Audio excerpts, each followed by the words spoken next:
कहानी संघर्ष। बहुत दिनों की बात है। रामनगर गांव में एक दयालु नाथ नाम का पहलवान था। उसका नाम तो दयालु था, पर दया उसके स्वभाव नहीं था। उसकी माँ का नाम सीता था। उसने मेहनत मजदूरी करके दयालु नाथ को पाल पोस कर बड़ा किया था। वह बेटा, जो कि 10 वर्ष बाद बड़ी ही मन्नतों से पैदा हुआ था, छोटे से ही वह बहुत ही बदमाश था। गांव के सभी बच्चों से हमेशा लड़ता झगड़ता रहता था। माँ सोची, अभी छोटा है इसलिए ऐसा करता है, बड़े होने पर नहीं किया करेगा। कुछ सालों बाद जब वह बड़ा हुआ, फिर भी उसकी आदत वैसी ही थी। और तो और वह अब अपनी माँ की भी इज्जत नहीं किया करता था। फिर भी माँ उसे कुछ नहीं कहती थी। वह उसकी गलतियों को अनदेखा करती थी। सीता को ऐसा लगता था कि वह आज नहीं तो शादी के बाद सुधर जाएगा, लेकिन दयालु नहीं सुधरा। जब वह 20 वर्ष का हो गया तो वह और भी अत्याचारी बन गया। उसकी आदत इतनी बिगड़ गई थी कि वह अपनी माँ और पिता पर हाथ उठाने लगा था। 2 साल बाद उसके बूढ़े पिता भी दुनिया से चले गए। माँ अब अकेली रह गई थी। उसे अपने बेटे की चिंता होने लगी थी कि उसकी मृत्यु के बाद उसके बेटे का क्या होगा, उसे खाना बनाकर कौन देगा। उसकी माँ ने सोचा, इसकी शादी एक अच्छी लड़की से कर देंगे तो दयालु का जीवन सफल हो जाएगा। उसका ध्यान अपने परिवार में लगा रहेगा तो वह गुस्सा भी नहीं करेगा। लेकिन ऐसा नहीं हुआ। शादी के बाद तो वह और भी बिगड़ गया।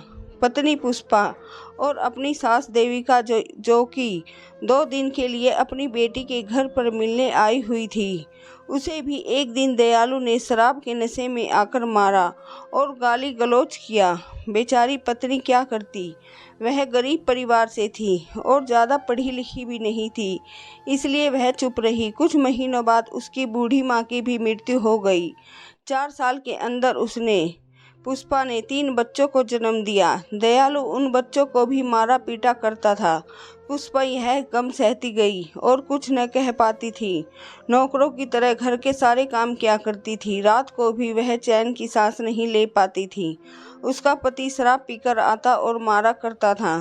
10 साल तक तो बेचारी पुष्पा जैसे तैसे करके काम काज करती रही और अपनी अत्याचारी पति की मार सहती रही, ताकि उसके बच्चे पढ़ लिख कर अच्छे ऑफिसर बन जाएं और वे अपनी माँ की तरह जीवन न जिए।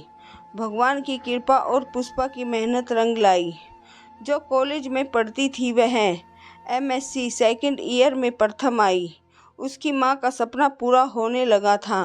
उसे अपनी बेटी पर गर्व था कि एक दिन वह बड़ा मुकाम हासिल करेगी। अचानक एक रोज उसके पिता ने शराब के नशे में घर आए और अपनी बड़ी बेटी रीना को बुरा भला कहने लगे और मारने लगे। रीना पढ़ी लिखी और समझदार लड़की थी। उसने जैसे तैसे करके अपने आप को बचाई। यहाँ तक कि माँ भी उसे बचाने आई तो उसे भी मारा। यह देखकर उसके दोनों भाई चुपचाप एक कोने में बैठकर रोने लगे। रीना अपनी गलती के बारे में पूछती है कि मैंने कौन सी गलती कर दी थी। सीधा कॉलेज से घर ही तो आ रही हूँ पिताजी, शराब की हालत में जोर से बोलते हैं। मैंने अगली बार तुम्हें राहुल के साथ देखा तो समझ जाना। रीना मध्यम स्वर में थक चुकी थी। आज तो उसके पिता ने इंसानियत का हद ही पार कर दिया था। अब उसे पिता नाम से भी घृणा होने लगी थी। आसपास के लोगों ने भी उनकी मदद करने से डरते थे। किसी ने उनकी मदद की तो उसके पिता पड़ोसी लोगों से भी लड़ाई करते थे। लोग उनकी मदद तो करना चाहते थे पर कर नहीं पाते थे। उनकी माँ ने उसके लिए इतना संघर्ष किया था, उसे रीना पूरा करना चाहती थी। एक दिन जब उसके पिता घर के किसी काम के लिए 2 दिन के लिए बाहर चले गए थे, तभी पुष्पा ने सोचा यह अच्छा मौका है।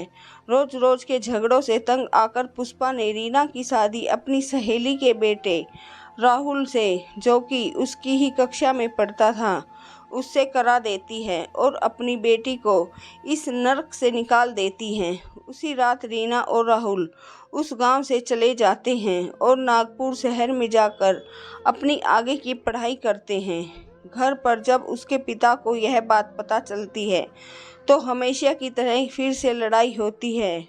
लेकिन आज की इस लड़ाई से पुष्पा को बहुत सुख समय व्यतीत होने लगा। जल्द ही रीना वकील बन गई। उसने अपनी माँ पुष्पा को उस नरक से आज़ादी दिलाई और अपनी मासी दोनों छोटे भाइयों को अपने साथ अपने घर पर रखकर अच्छी तरह से पढ़ा लिखा रही है। आज वे सब एक सम्मान का जीवन व्यतीत कर रहे हैं। अतः पुष्पा का यह संघर्ष पूरा हुआ। उधर उसके पिता अकेले अपनी जिंदगी जी रहे हैं। कोई भी उन्हें खाने के लिए नहीं देता। जैसे तैसे वह पापी अपना जीवन जी रहा है, या यह कहें कि अपने कर्मों की सजा भुगत रहा है। इसलिए ऐसा कहा जाता है कि धरती पर स्वर्ग और नरक, जो जैसा कर्म करेगा वैसा फल ही भुगतना पड़ेगा। इसलिए सबके साथ अच्छा व्यवहार करना चाहिए ताकि हमारे साथ भी अच्छा व्यवहार करें।